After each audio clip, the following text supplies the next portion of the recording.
Salut, on continue dans notre petite série de la matinale. Que semer ou planter après les poivrons? Alors, bien sûr, c'est pas encore totalement terminé, sauf certainement dans le sud, ça commence. Mais chez nous dans le nord, c'est pas tout de suite.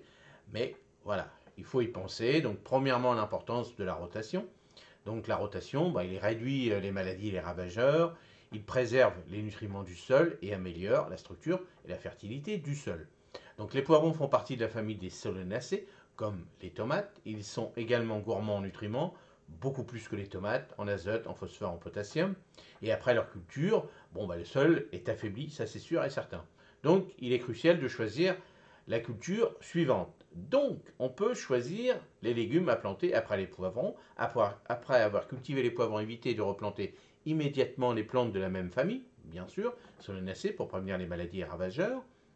Donc, on peut planter les légumineuses. Donc, dans les régions du sud, ils vont faire des petits pois. Les haricots, voilà, ça se termine, mais surtout pour apporter de l'azote, hein. C'est un nutriment clé pour que les poivrons ont absorbé énormément. Après, ensuite, donc les légumes racines. Donc là, c'est l'époque. On peut encore semer quelques carottes si vous avez raté. Les betteraves, si vous voulez. Bon, et là, les radis, vous pouvez y aller, hein. Ça, il n'y a aucun souci. Et là, pensez aux radis noirs.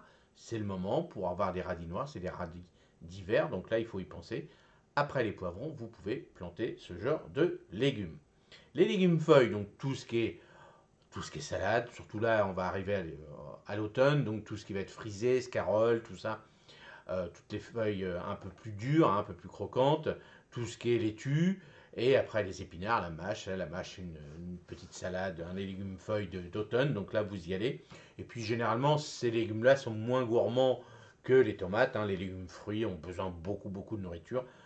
Voilà, on remet un peu de compost, on remet un petit peu d'engrais si vous avez, mais en règle générale ça passe, hein, surtout pour les légumes feuilles, il n'y a pas de souci. Donc après, on peut parler des engrais verts. Donc je le dirai à chaque fois, hein. Moi je le dirai aussi à chaque fois, attention, les engrais verts, quand vous êtes débutant, c'est beaucoup plus de boulot que des simples feuilles de laitue, des choses comme ça, des plantations de légumes feuilles. Donc hein, le trèfle, la moutarde, les lupins aussi. Alors tout ça, le problème c'est que maintenant, de plus en plus, comme ils sont aperçus qu'on en mettait de plus en plus, et ben c'est pas donné maintenant toutes ces graines-là. Donc faites attention au coût. Est-ce que ça vaut vraiment le coup de faire des engrais verts? Voilà, on réfléchit.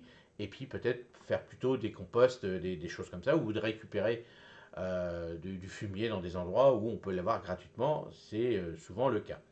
Et puis les plantes couvertures, donc tout ce qui va être seigle et autres, donc toutes ces petites choses-là, donc bien sûr, on va les enfouir, on va les broyer, il y a aussi, on le voit, on les roule directement et après on ressème dedans. Bon, voilà, il y a plusieurs méthodes. Ça, c'est quand même un petit peu plus pour les agriculteurs qui font de la grosse culture, les maraîchers, tout ça, mais faites dans un petit coin, surtout quand vous démarrez un potager, vos sols sont lourds, argileux. Ça, c'est pas mal parce que ça casse pas mal le sol, hein. C'est quand même des longues racines quand même. Et puis des plantes assez costauds, hein, comme la moutarde, des choses comme ça. Ça décompacte bien le sol. Donc, ça peut être intéressant quand vous dites, bon, j'ai pas le temps de labourer, j'ai pas le temps de retourner, j'ai pas le temps de mettre ci, machin. Vous semez ça comme ça en mélangeant, peut-être en faisant un labour vite fait, par exemple, hein, si vous voulez. Et puis ça peut casser, puis après vous remettez vos toiles dessus, des choses comme ça pour l'hiver.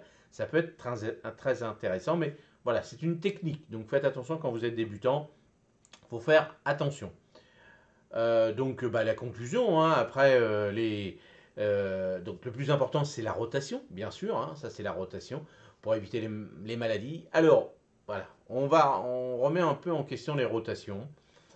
Moi aussi. Puis pourquoi? Parce qu'on n'a pas trop de place non plus dans nos potagers, donc des fois on n'a pas trop le choix de remettre. Donc on essaye quand on peut le faire. Moi j'ai trouvé mon emplacement dans le nord de la France, en Normandie. Hein, je suis dans le 76, donc c'est vraiment en haut. Et j'ai trouvé mon emplacement pour mes tomates, j'ai trouvé mon emplacement pour mes aubergines et poivrons. Là, les aubergines et poivrons, ça fait 2 années que je cultive au même endroit. Donc bien sûr, je nourris, hein, je nourris à chaque fois, hein, avant de remettre ce genre de légumes fruits. Mais bon, voilà, cette année j'ai attrapé les pucerons. On était tous pareils. Cette année c'était un peu la cochonnerie. Mais c'est pas le puceron, c'est pas une rotation. Pas parce que ça a été mis là, c'est parce que le puceron, c'était une année comme ça. Et puis voilà, ce qui peut se passer, c'est surtout. Bon, tout ça, c'est même pas la peine d'en parler, de se dire, c'est surtout qu'on va éviter de remettre à la même place Si vous remettez du poivron et que vous n'avez pas mis d'engrais ni rien, vous n'aurez rien. Ça c'est clair. Vous aurez des petites tiges toutes simples. Vous n'aurez rien. Il faut donner de la nourriture. Donc si vous n'avez pas trop le choix de mettre au même emplacement, mettez beaucoup de nourriture. Donc là, on arrivera au mois de novembre. Si vous avez des fumiers gratuits, tout ça et tout, bah, vous en mettez sur vos parcelles où vous êtes obligé de refaire la même chose tous les ans. Donc voilà, qu'est-ce que vous faites, vous? Qu'est-ce que vous allez faire après vos poivrons? Bah, dites-le moi dans les commentaires. Comment vous faites? Bah, si vous n'avez pas trop le choix comme moi, est-ce que vous avez, à chaque fois vous attrapez les maladies ou autre? Bah, dites-le moi dans les commentaires. Et puis comme ça donnera un petit coup de main à toute la communauté. On trouve toujours des solutions, ne vous inquiétez pas. Allez, moi je vous souhaite une excellente journée. Et puis bah, on se retrouve demain matin. Salut, au revoir, merci.